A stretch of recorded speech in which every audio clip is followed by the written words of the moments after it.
Assembly budget సమావేశాలు మొదలయ్యాయి. ఇప్పుడు ఆ లైవ్ చూద్దాం.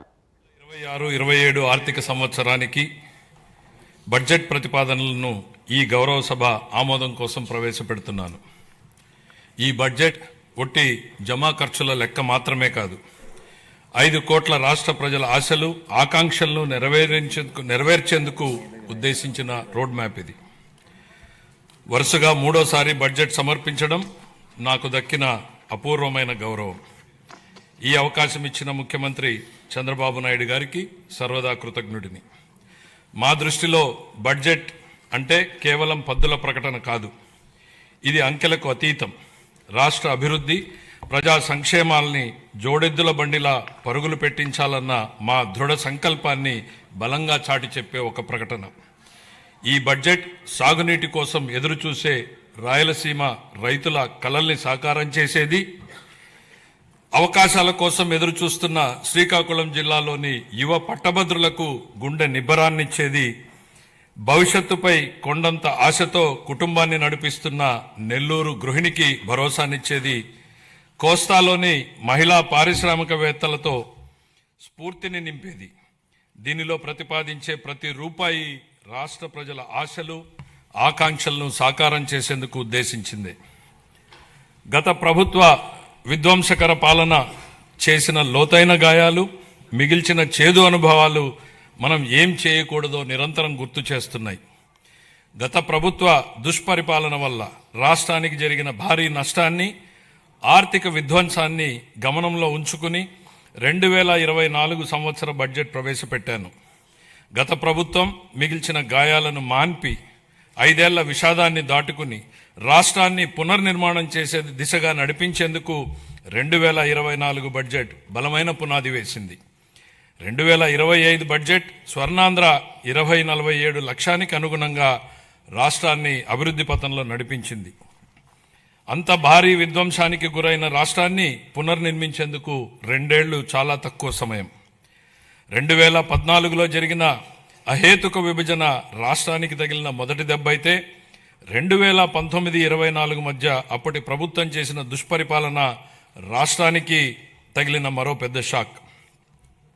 గత ప్రభుత్వం చేసిన ఆర్థిక విధ్వంసం, అపసవ్య విధానాలు, పాలకుల అసమర్థత రాష్ట్రాన్ని మరింత ఇబ్బందుల్లో కూరుకుపోయేలా చేశాయి. ఇన్ని సవాళ్లను ఎదుర్కొంటూ కూడా కూటమి ప్రభుత్వం అనుసరించిన నిర్మాణాత్మక విధానాల వల్ల జూన్ 24 నుండి ఈ 20 నెలల్లో రాష్ట్రం అద్భుతమైన అభివృద్ధి పథంలో సాగిందని చెప్పడానికి గర్వపడుతున్నాను.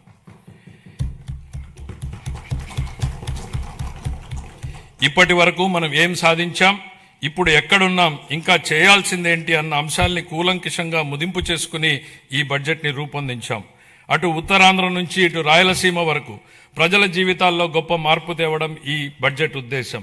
మా లక్ష్యం కేవలం కాగితాలపై కనిపించే వృద్ధి లెక్కలు కానే కాదు, అభివృద్ధి సంక్షేమ ఫలాల్ని క్షేత్రస్థాయిలో ప్రజలకు అందేలా చేసి వారి జీవితాల్లో వెలుగులు చూడాలన్నదే మా తపన.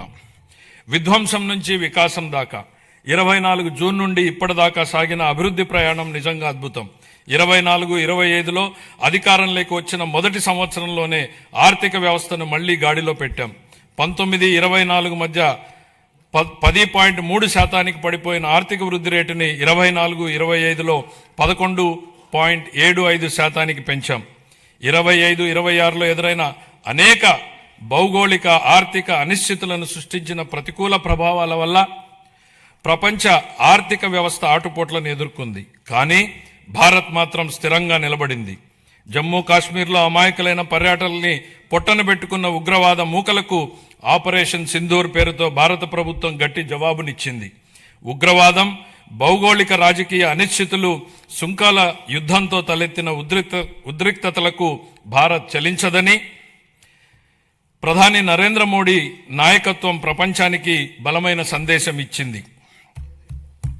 భారతదేశానికి ఆయన నాయకత్వం భారత్ను శక్తివంతంగా తీర్చిదిద్దింది, ఆత్మవిశ్వాసంతో తలెత్తుకునేలా చేసింది. ఆయన ఈరోజు భారత ప్రపంచ వేదికపై సగర్వంగా తలెత్తుకునేలా చేశారు. కాబట్టే భారత్ కి బులంద్ పెహచాన్ హై మోడీ అని యావత్ జాతి మొత్తం మోడీ నాయకత్వాన్ని అండగా నిలబడింది. భారత్ ఎట్టి పరిస్థితుల్లోనూ ప్రజల ప్రయోజనాల విషయంలో రాజీ పడబోదని ప్రపంచానికి అర్థమైంది. ప్రపంచంలో అనేక అస్థిర పరిస్థితులు ఉన్నప్పటికీ ప్రధాని నరేంద్ర మోడీ గారి నాయకత్వంలో భారత్ 8% వృద్ధి రేటును సాధించి సత్తా చాటింది. భారతదేశంతో పాటు ఆంధ్రప్రదేశ్ కూడా ప్రపంచ వేదికపై వెలుగులీనుతోంది. విశాఖపట్నంలో ఏఐ డేటా సెంటర్ ఏర్పాటు చేయాలన్న గ్లోబల్ ఐటీ దిగ్గజం గూగుల్ నిర్ణయం ఒక్కసారి ప్రపంచ దేశాలన్నీ ఆంధ్రప్రదేశ్ వైపు తలెత్తి చూసేలా చేశాయి. దాన్ని బాహుబలి ఒప్పందంగా పేర్కొనవచ్చు. ప్రపంచ పెట్టుబడులకు గమ్యస్థానం ఆంధ్రప్రదేశ్ అని ఆ ఒప్పందం రుజువు చేసింది. గౌరవ ముఖ్యమంత్రి చంద్రబాబు నాయుడు గారి సమర్థ నాయకత్వం, మరి యువ నాయకుడు గౌరవ మంత్రివర్యులు శ్రీ నారా లోకేష్ గారి విశేష కృషి వలన ఇది సాధ్యమైంది. ఇంతేకాదు, రాష్ట్రంలో పెట్టుబడులు వస్తున్నాయి, ప్రభుత్వంపై నమ్మకం పెరిగింది అంటే అది గౌరవ ముఖ్యమంత్రి గారి దార్శనికత పాలన మరియు గౌరవ ఉప ముఖ్యమంత్రి శ్రీ పవన్ కళ్యాణ్ గారి విశ్వసనీయ భాగస్వామ్యం వల్లనే సాధ్యమైంది.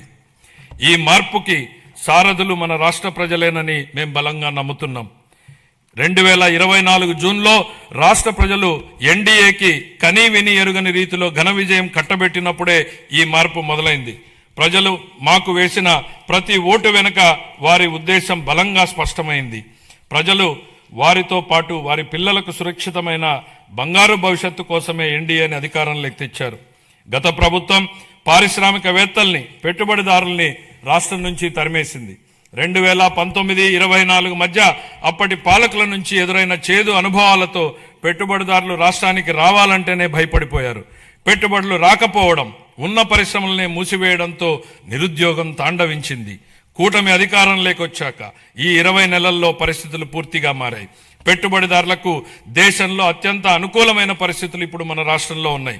దేశ జనాభాలో కేవలం 4.2% వాటా మాత్రమే ఉన్నప్పటికీ ఆంధ్రప్రదేశ్ ఇప్పుడు పెట్టుబడుల్ని ఆకర్షించడంలో మిగతా రాష్ట్రాలని వెనక్కు నెట్టింది. పెట్టుబడిదారులకు అత్యంత స్నేహపాత్రమైన రాష్ట్రంగా నిలిచింది. బ్యాంక్ ఆఫ్ బరోడా నివేదిక ప్రకారం 2025-26 ఆర్థిక సంవత్సరంలో ప్రతిపాదిత పెట్టుబడుల్లో 25% ఆంధ్రప్రదేశ్కు రావడమే దీనికి నిదర్శనం. బ్రాండ్ చంద్రబాబు వల్లనే ఇది సాధ్యమైంది. ఇప్పటి వరకు మనం ఈజ్ ఆఫ్ డూయింగ్ బిజినెస్ గురించి మాట్లాడే వాళ్ళం, ఇప్పుడు గేరు మార్చాం. స్పీడ్ ఆఫ్ డూయింగ్ బిజినెస్ ఇప్పుడు మన విధానం. గౌరవ ముఖ్యమంత్రి చంద్రబాబు నాయుడు గారి సమర్థ నాయకత్వం, దార్శనికత, ప్రభుత్వ సుస్థిర విధానాలు రాష్ట్రాన్ని విజన్ స్వర్ణాంధ్ర 2047 లక్ష్యం దిశగా వేగంగా నడిపిస్తున్నాయి. ఆంధ్రప్రదేశ్ భవిష్యత్తుని స్వర్ణమయం చేసే మహాక్రతువులో గౌరవ ముఖ్యమంత్రి గారి చారిత్రాత్మక పాత్ర పోషిస్తున్నారు. తాను నాటిన చెట్ల నీడలో తానెప్పటికీ కూర్చోలేనని తెలిసినా భావి తరాల కోసం చెట్లు నాటే వ్యక్తే జీవితం యొక్క నిజమైన విలువలను అర్థం చేసుకున్నాడు అన్న విశ్వకవి గురుదేవులు శ్రీ రవీంద్రనాథ్ ఠాగూర్ గారి మాటల్ని ఇక్కడ నేను ఉటంకిస్తున్నాను. గౌరవ ముఖ్యమంత్రి ఈ భావనకు అసలైన ప్రతిరూపం. ఆయన కేవలం దూరదృష్టి గల నాయకుడు మాత్రమే కాదు, దాన్ని సాకారం చేయగల దక్షత కలిగినటువంటి నాయకుడు. తన దార్శనికతతో అమలు చేస్తున్న విధానాలు భావితరాలకు మేలు చేస్తాయన్న దృఢ విశ్వాసంతో వాటి సాధనకు అహర్నిశలు నిస్వార్థంగా కృషి చేస్తున్న గొప్ప నాయకుడు. సమాజ క్షేమం కోసం 365 రోజులు అవిశ్రాంతంగా ఒక తపస్సులాగా పనిచేస్తున్నారు. 1990వ దశకంలో ఆయన ఇన్ఫర్మేషన్ టెక్నాలజీ గురించి మాట్లాడినప్పుడు, దార్శనికతను అమల్లో పెట్టినప్పుడు దాని ఫలితం ఎలా ఉంటుందో చాలా మందికి అర్థం కాలేదు. కానీ అప్పటి యువత దాంతో ప్రయోజనం పొంది జీవితంలో పురోగమించడమే కాకుండా ప్రపంచవ్యాప్తంగా అవకాశాలని అందిపుచ్చుకుని సత్తా చాటారు. అప్పుడు ఆయన అమలు చేసిన సంస్కరణలు, తీసుకున్న విప్లవాత్మక నిర్ణయాలతో వెలిగించిన దీపం లక్షలాది జీవితాల్లో వెలుగు నింపింది. నేడు ఆయన విజయగాథను ఆయనే పునరావృతం చేస్తున్నారు. కానీ ఇప్పుడు మరింత గొప్ప దూరదృష్టితో, మరింత సమున్నత లక్ష్యంతో కొత్త చరిత్రను లిఖించబోతున్నారు. భవిష్యత్తును అంచనా వేసేందుకు ఉత్తమ మార్గం దాన్ని సృష్టించడమే అన్న సూక్తిని బలంగా నమ్మే వ్యక్తి ముఖ్యమంత్రి గారు. Deep tech, AI, quantum computing వంటి ఆధునిక టెక్నాలజీలు ప్రతి కుటుంబం నుంచి ఒక ఎంటర్ప్రెన్యూర్ వంటి విధానాలు కేంద్రంగా ఆయన ఇప్పుడు రాష్ట్రాన్ని సరికొత్త శకంలోకి నడిపిస్తున్నారు. ఆయన మార్గదర్శకత్వంలో ఏపీ వెల్త్ ఫండ్ను ప్రారంభించబోతున్నాం. రాబోయే రోజుల్లో అది Norway, UAE sovereign wealth funds లా విస్తృతమై మొత్తం రాష్ట్రాన్నే నడిపించడానికి సరిపోవచ్చు. నాతో సహా ఈనాటి సమాజానికి ఈ టెక్నాలజీల ప్రాముఖ్యత అర్థం కాకపోవచ్చు. కానీ ఆయన ఐటీ రంగంలో చూపిన చొరవ వల్ల 1990లో నాటి యువతరం లబ్ధి పొందినట్టే ఈనాటి యువత కూడా ఏఐ, డీప్ టెక్, క్వాంటమ్ టెక్నాలజీతో భవిష్యత్తు ఖచ్చితంగా లబ్ధి పొందుతుంది. ఆర్థిక వనరుల పరంగా మనం ఇప్పటికీ సంక్షోభం నుంచి పూర్తిగా బయటపడలేదు.